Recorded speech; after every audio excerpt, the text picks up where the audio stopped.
burn.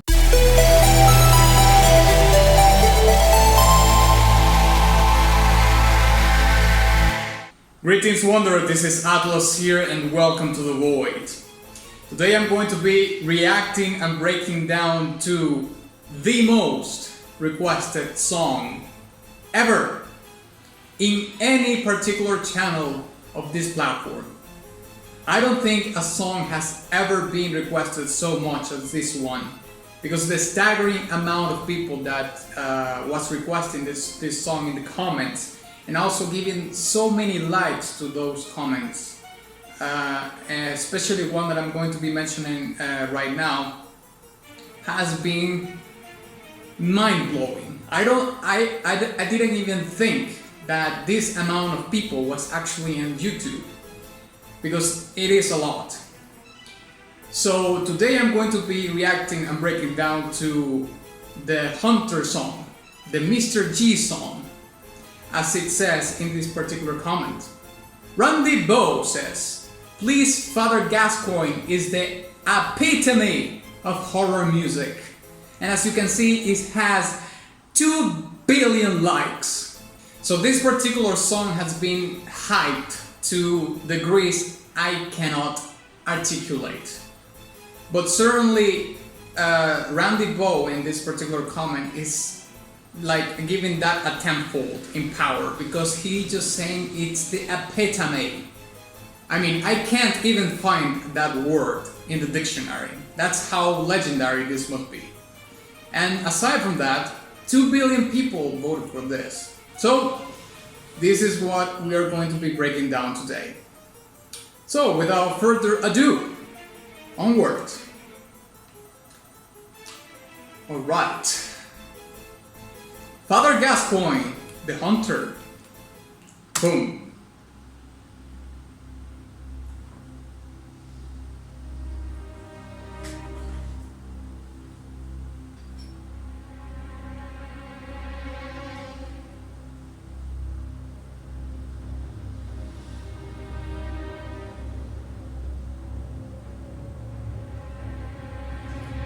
Trademark for voting.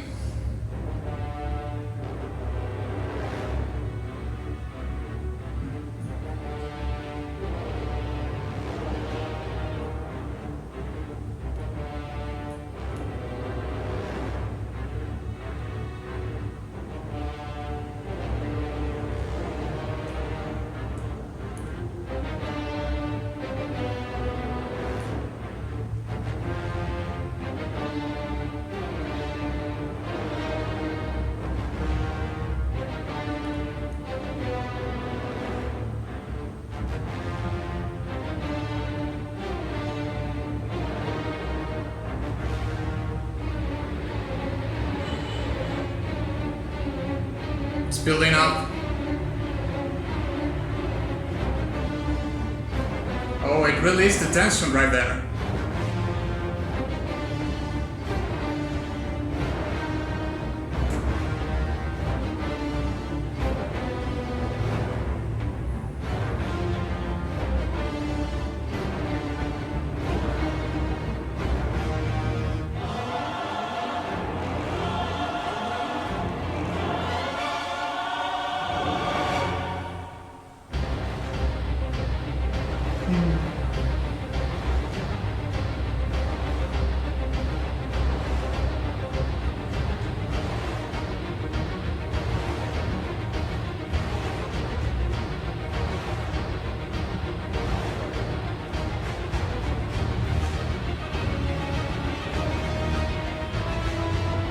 I think the song is a little faster also in this particular part.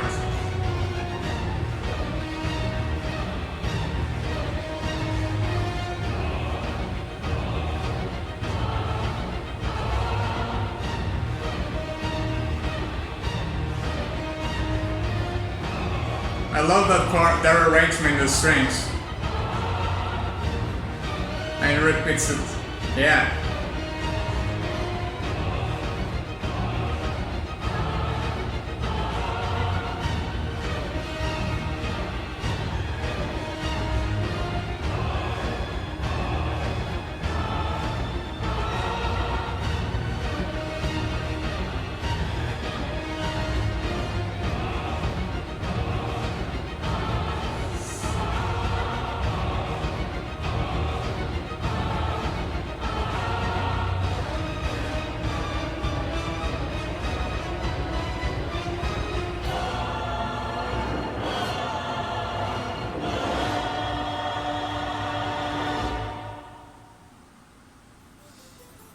Oh, this one's short. Oh god. You know what I was thinking while I was listening to this is that from half of the song and on, it sounds like a metal song. Another thing that we're going to be talking about is the accents in the song, because I believe that this song has a pulse, a very particular pulse that it's accentuated very much by many instruments, of course, being the percussion one of them, but the strings are also involved with that, and it's just pounding and pounding and pounding and pounding, you know. So we're going to be talking more in depth about those elements of the pulse of the song, and also we're going to be talking about the metal kind of vibe that this particular arrangements of the song has. So let's break it down.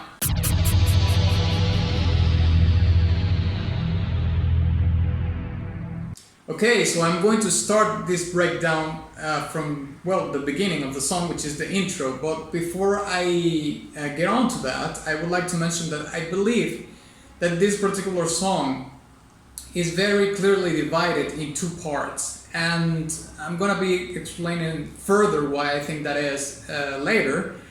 But I believe that this particular boss battle might be like two phases, you know, because of the way that the song is composed, how it progresses, and you know, there's very clear arrangements here and there that signal that this boss might be like a two-phase boss, you know, and the arrangements are actually incredibly good for the song to loop in each one of those phases and each one of these two parts of the song. But we're going to be talking about that later. So, the intro of the song, very foreboding, has this very slow build-up, right? You can hear that the intro of the song has this low sustain, you know, this low register sustained note in the background. Not only the mystery, but the darkness that is within the song and the meanness, because this song is very, it has a lot of things going on in the lower register, you know, in the low end, let's say. But yeah, you hear this low sustained note. You have the embellishment of the strings, you know, that have this very cool dynamic in which you hear I mean, to the listener, it seems like the strings are coming and fading away, and coming in and fading away, right? So that's basically the strings playing with the intensity of the notes, you know. The player starts playing the note on the instrument, on the cello, on the violin, or the viola, wherever it may be, and very progressively and in a very sophisticated way, because you can hear the intensity of the perceived volume, let's say, which correlates to the intensity of the note, the intensity of how it's played, right? Because, let me give you an example. It's very simple, you know. It depends on how hard you hit the string or you play the string. So this is very quiet.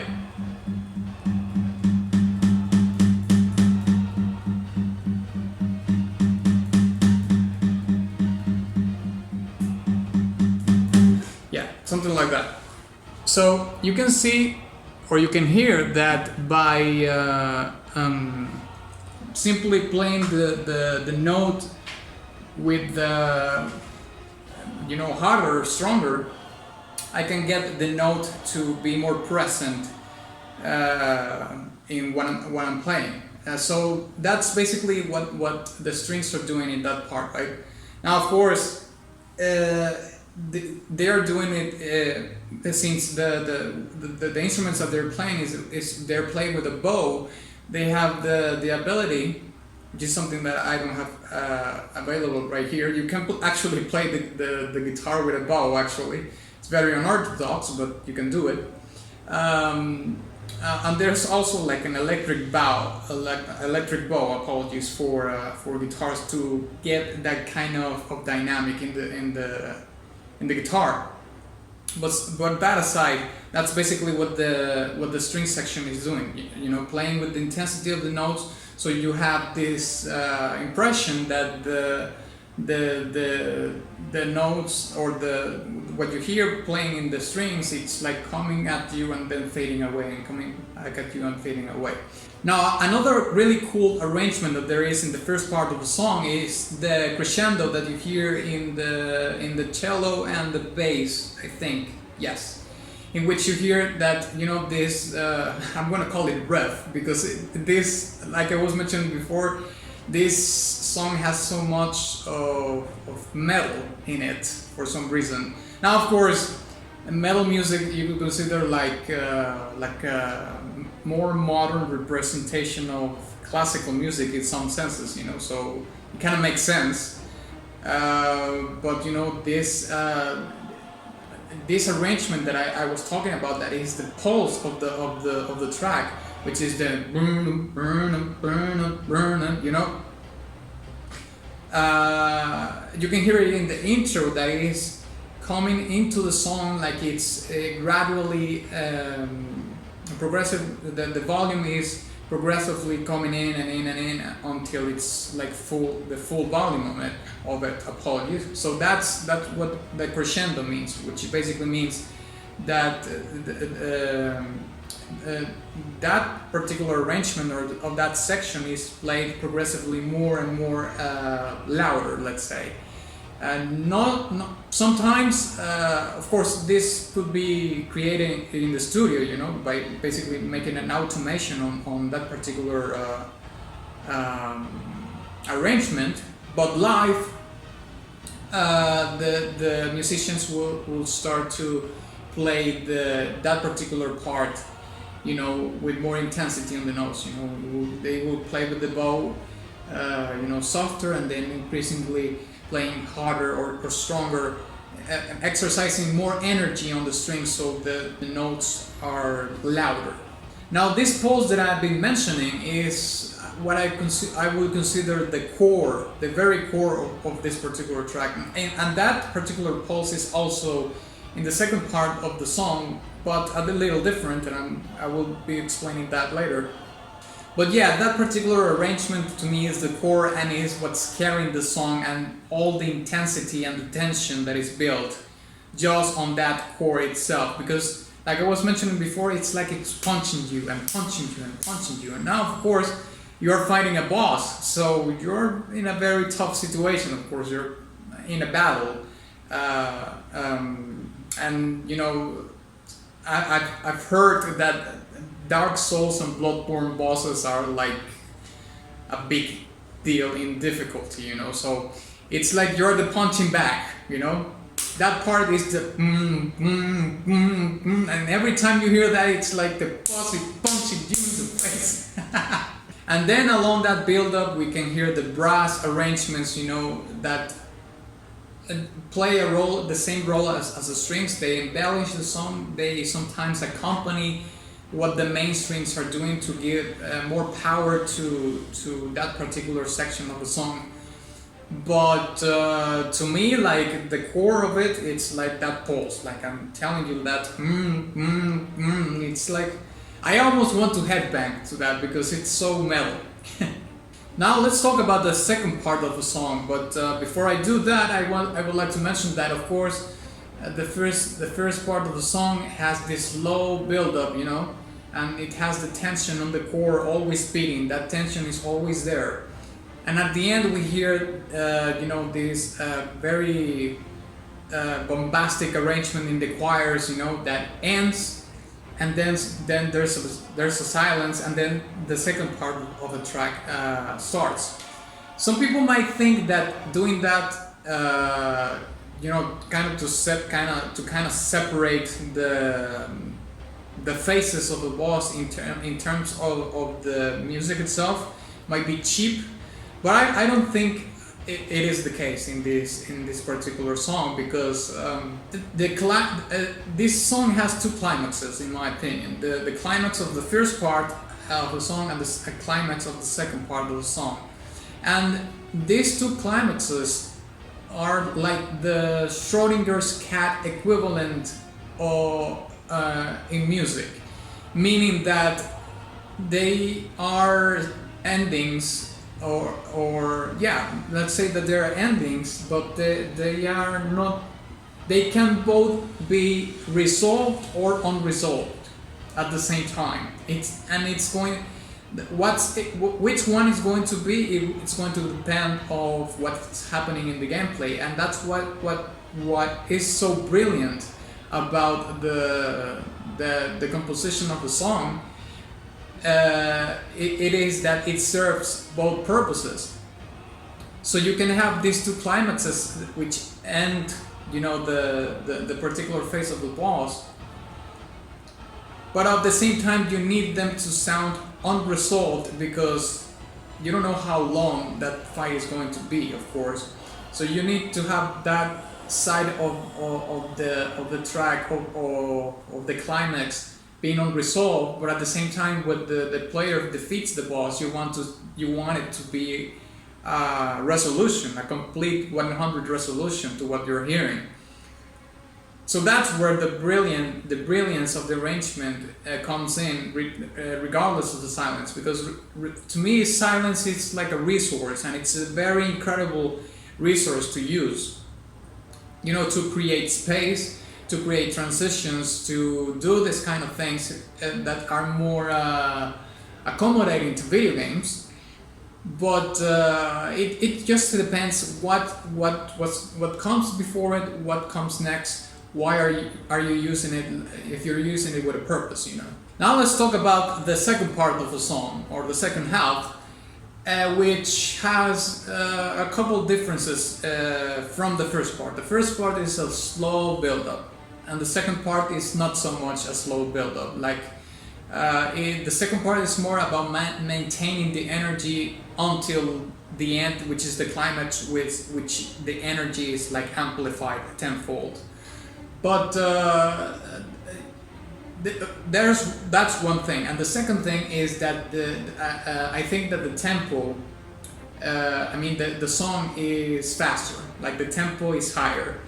So that pulse that you were hearing before, now it's not only there, it's still there, it's present, but now it's there's more things accentuating that pulse.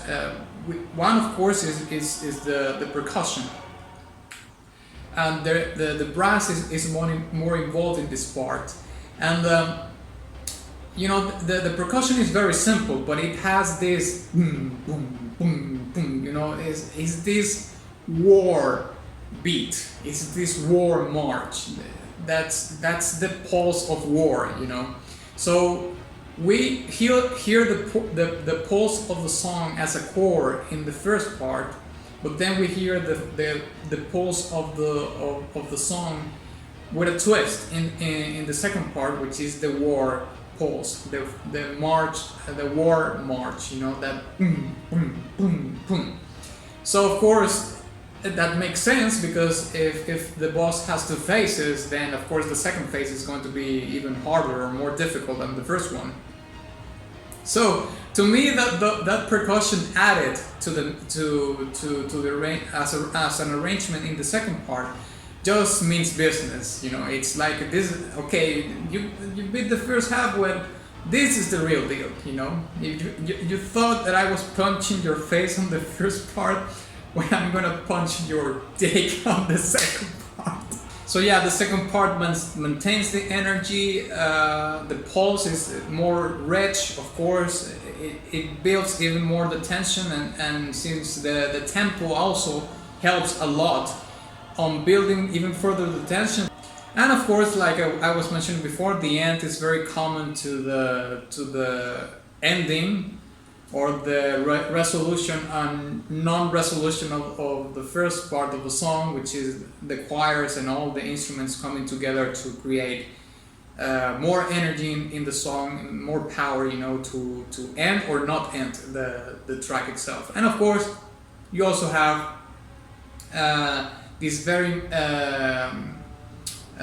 accentuated sections in the strings, which are spiccatos, which are sections in the strings where you can hear the notes that are very clear notes, you know, very strong notes played in the string section, and also, you know, these legato runs to kind of give the balance in between this very remarkable, you know, this very acute notes played in the strings, and also these legato runs which have this more slurring sound, but serve as a balance in between, you know, the spiccato sections and the legato sections.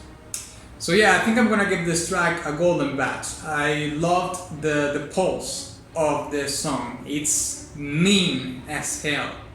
So yeah, thank you very much for watching this video. If you enjoyed it, please give it a like and share it with your friend. Also, please don't forget to visit my Patreon in case you want to sway the influence towards what I'm going to be breaking down next, or my Ko-fi profile in case you want to make a one-time contribution, and of course to my Teespring shop where you can get merch and all that jazz. And of course, ex nihilo nihil fit.